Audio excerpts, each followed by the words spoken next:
Now it happened on one of those days, as he taught the people in the house of God, the chief priests, scribes, and elders confronted him, spoke and said, "By what authority do you do these things? Who gave you this jurisdiction?" Jesus said, "I'll ask you this. Was John's baptism from men or heaven?" They reasoned, saying, "If we say from heaven, he'll say, then why didn't you believe him? If we say from men, who'll get stoned?" being convinced that John was a prophet. They answered and said, "We don't know."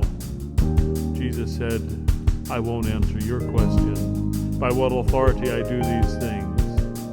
Then he told the people this parable. A certain man planted a vineyard, leased it to a vine dresser, and left. At vintage time he sent a servant to give some fruit at his request. The vine dressers beat him and sent him away. He sent another, which they treated with shame. He sent a third man, whom also they wounded. They cast him out empty-handed. The owner of the vineyard said, "What shall I do? I'll send my beloved son." The vine dressers saw him and reasoned together, "We'll kill him, and the goods will be ours." They cast him out and killed him. What will the owner of the vineyard do? He'll come and destroy those vine dressers and give the vineyard to someone new.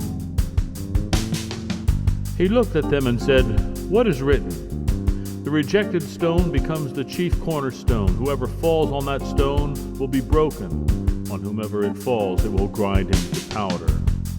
The chief priests and scribes that hour sought to lay hands on him, fearing the people, knowing he spoke against them and said, "Is it lawful to pay taxes to Caesar?"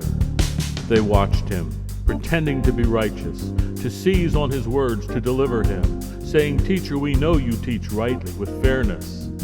Is it lawful to pay taxes to Caesar?" He perceived their guile and said to them, "Why do you test me? Show me a denarius. Whose image does it have?" They said, "Caesar's."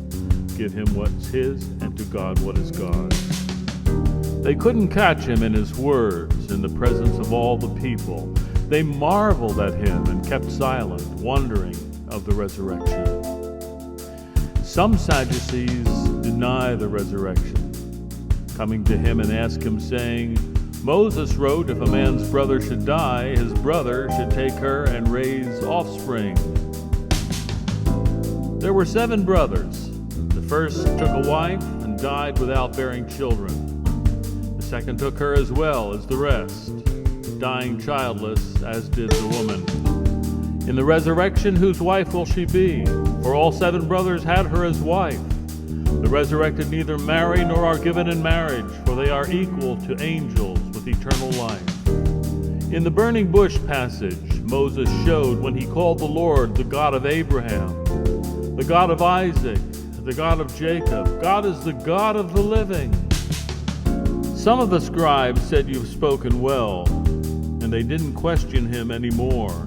He said, "How can Christ be the son of David when David says in the book of Psalms, 'The Lord said to my Lord, sit at my right hand. I'll make your enemies your footstool.' David called him Lord. How is he then his son?" Then in the hearing of the people, he said to his disciples, "Beware of the scribes who wear long robes, loving greetings in the markets.